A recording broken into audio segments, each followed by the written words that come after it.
Look at any family gathering, any wedding, any temple function, and you'll notice something. The men, especially once they cross 40 or 50, almost all of them carry this hard, round belly. Not soft fat you can pinch, a tight, drum-like protrusion pushing against their shirt buttons. And here's what nobody tells you. That belly isn't just cosmetically unpleasant. It's a ticking time bomb wrapped around your liver, your kidneys, your intestines. And the reasons Indian men specifically develop this shape?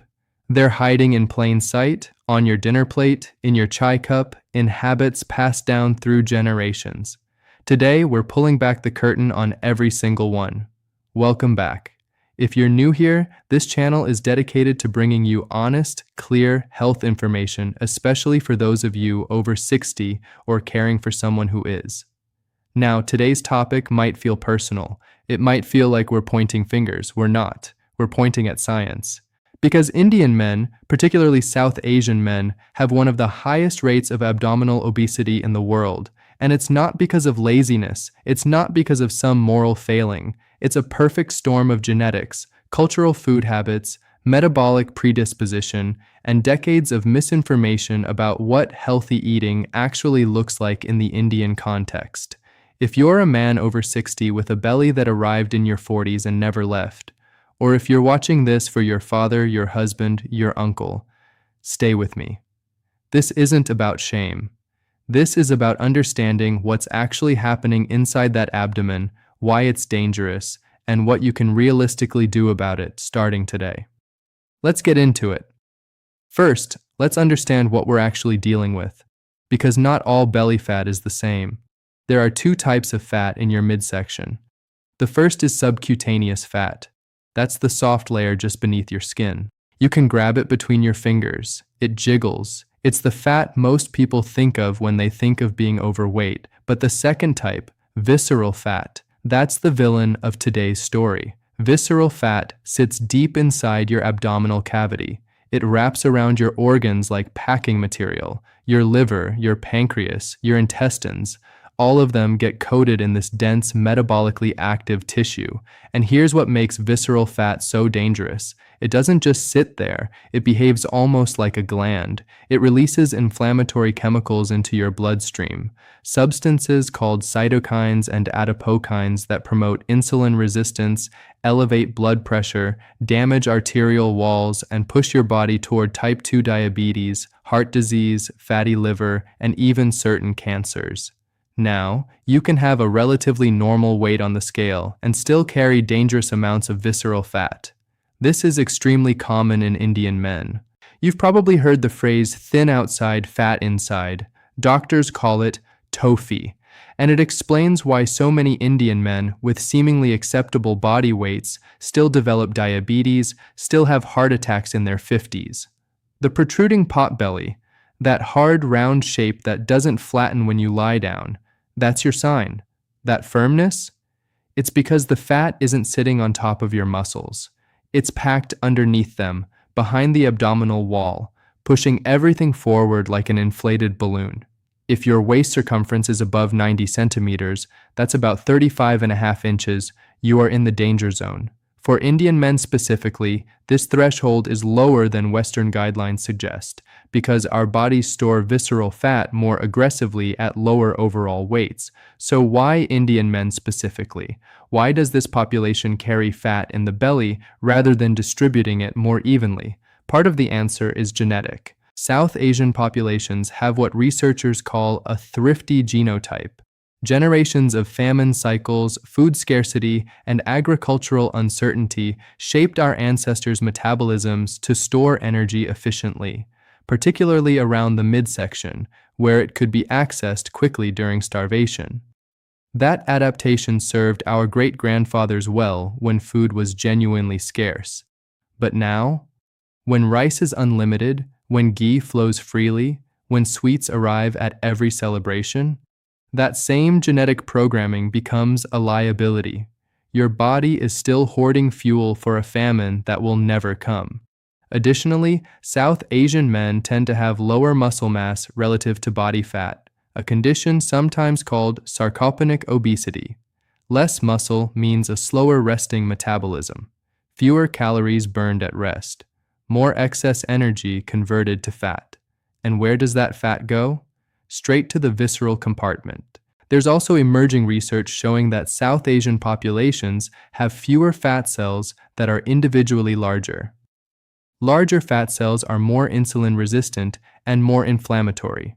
So even a modest amount of weight gain triggers disproportionate metabolic damage compared to someone of European or East Asian descent carrying the same extra kilograms. None of this is your fault. You didn't choose your genetics. But understanding this predisposition means understanding why the standard advice, just eat less and exercise more, often fails Indian men so spectacularly. The strategy has to be more specific, more targeted, more culturally aware. Now, we arrive at the real meat of this discussion. The dietary patterns that feed visceral fat accumulation in Indian men, patterns so normalized that most families don't even recognize them as problems. Mistake number 1. The overwhelming dominance of refined carbohydrates.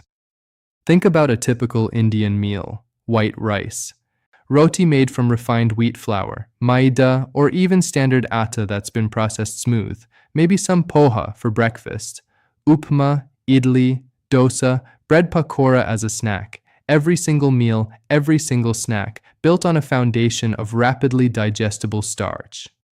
These refined carbohydrates hit your bloodstream fast. Blood sugar spikes, insulin surges to manage it.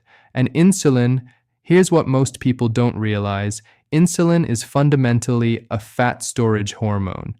When it's chronically elevated, your body stays in storage mode, particularly visceral storage mode.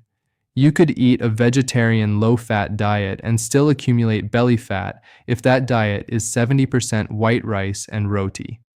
Mistake number 2, the hidden sugar avalanche. Indian cuisine has a sweet tooth that goes far beyond obvious desserts. 3 spoons of sugar in chai, consumed 4-5 times daily, sweet lassi, mango shakes, biscuits with tea, those glucose or Marie biscuits everyone considers light. Chayawan prash by the tablespoon, jaggery added to dal in some regional preparations, festival sweets that appear monthly, laddu, barfi, gulab jamun, eaten not in single servings but by the box. This continuous sugar exposure keeps insulin elevated around the clock. Your liver converts excess fructose directly into fat, visceral fat specifically, and because these sugars are woven so deeply into social rituals and hospitality, refusing them feels almost rude. So men consume them silently, consistently, decade after decade. Mistake number 3, cooking oil quantity and type. Many Indian households cook with generous amounts of oil. Deep frying is standard for snacks: samosa, pakora, puri, bhatura, vada. Even everyday dal gets a heavy tadka. Some families still use partially hydrogenated vegetable oils or reuse frying oil multiple times, creating oxidized fats and trans fats that specifically promote visceral fat deposition and inflammation. But even with healthier oils, mustard oil, coconut oil, ghee, the sheer volume matters. A tablespoon of any cooking fat contains roughly 120 calories. When you're using 4 or 5 tablespoons per dish across 3 meals, you've added 600 or more invisible calories before counting any actual food. Mistake number 4, protein deficiency.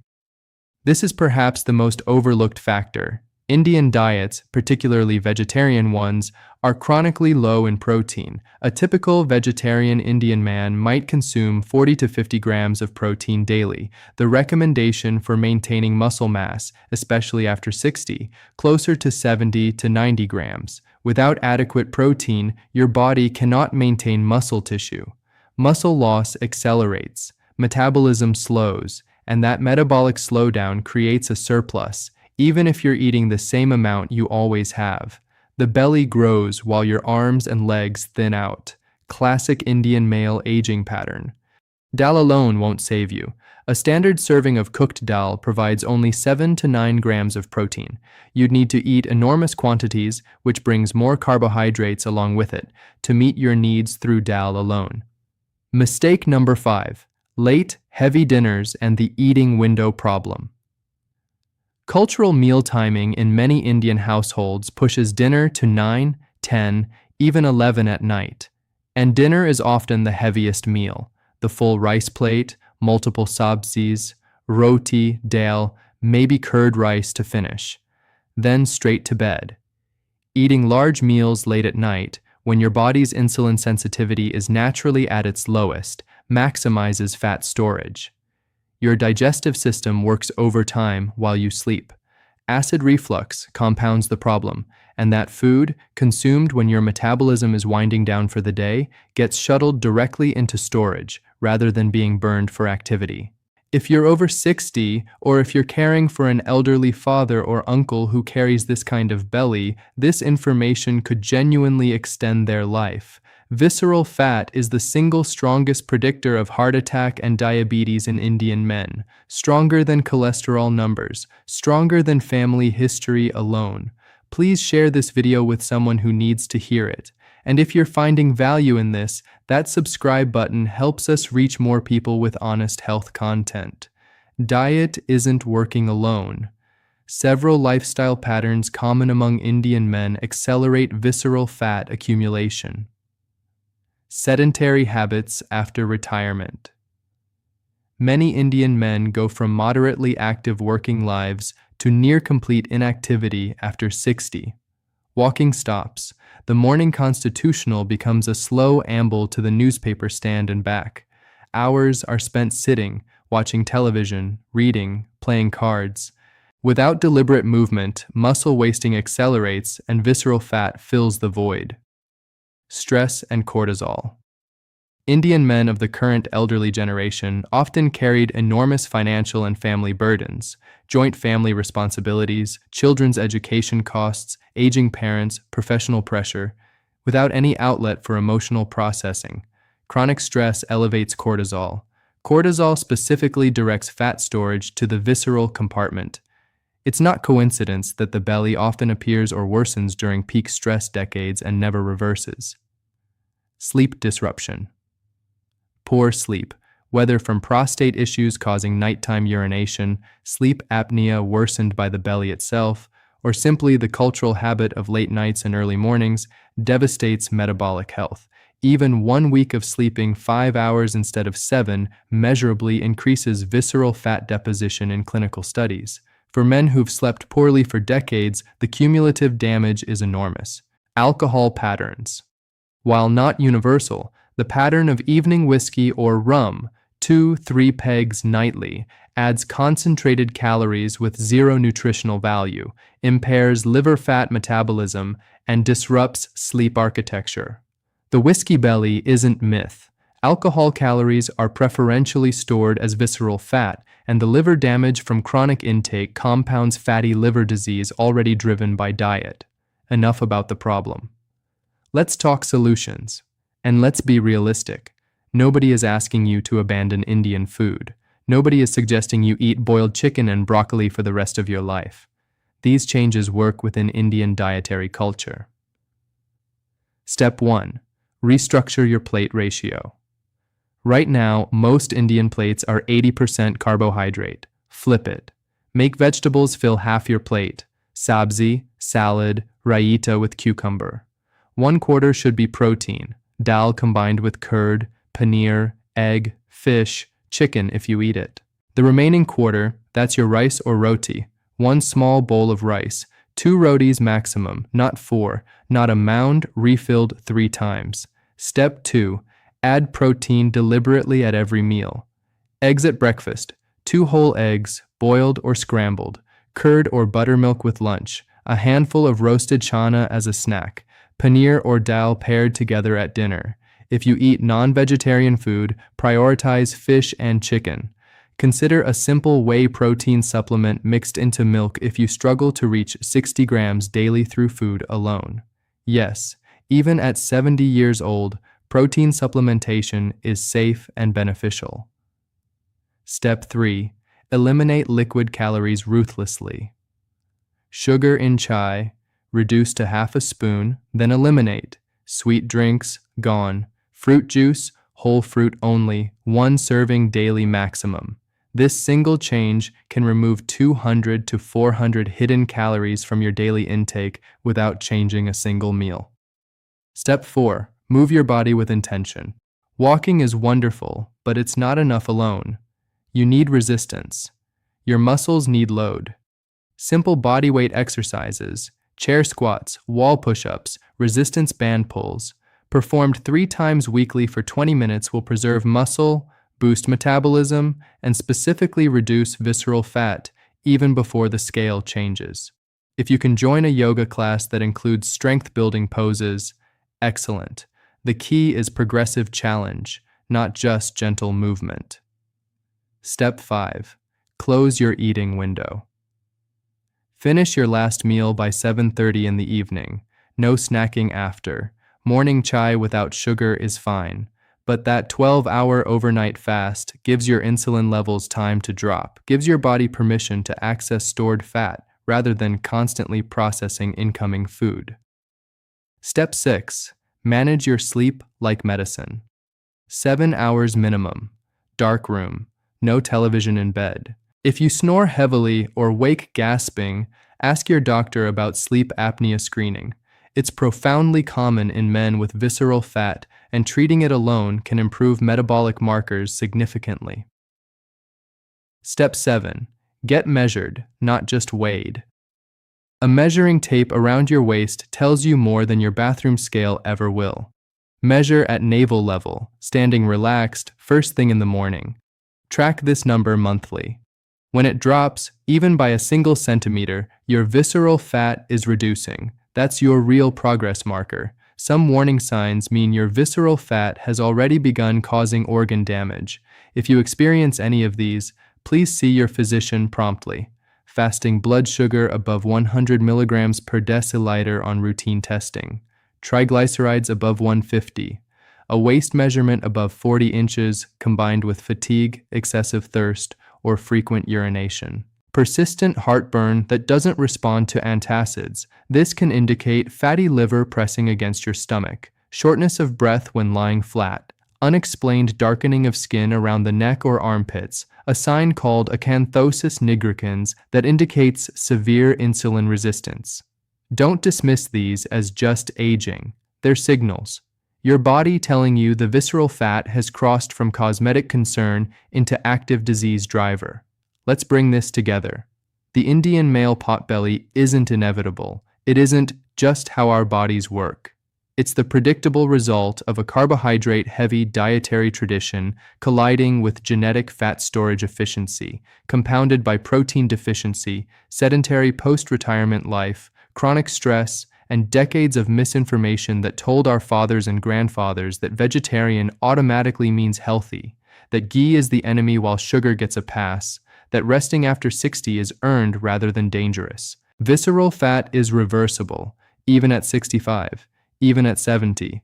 Your body still responds to the correct inputs: adequate protein, reduced refined carbohydrates, deliberate muscle loading exercise, proper sleep. The belly didn't appear overnight. It won't vanish overnight either, but every centimeter lost from that waist measurement represents real, measurable reduction in your risk of heart attack, stroke, diabetes complications, and fatty liver disease. You deserve to feel light in your own body. You deserve years, active, clear-headed, energetic years, with your grandchildren, your spouse, your morning walks. That belly is stealing those years quietly. Now you know exactly why it's there and exactly what to do about it. If this resonated with you, if you recognized your own plate, your own habits, your own father's belly in what we discussed today, do 2 things for me. First, subscribe to this channel and hit the bell so you never miss our weekly health content designed specifically for those of you over 60. Second, share this video. Send it to your family WhatsApp group. Your brother, your husband, your retired father who won't Google this himself but might watch a video you send him. That small act could be the nudge someone needs. Drop a comment below. Tell me which dietary mistake surprised you most. I read every single one, and your experiences help shape future videos. Take care of yourselves. I'll see you in the next one.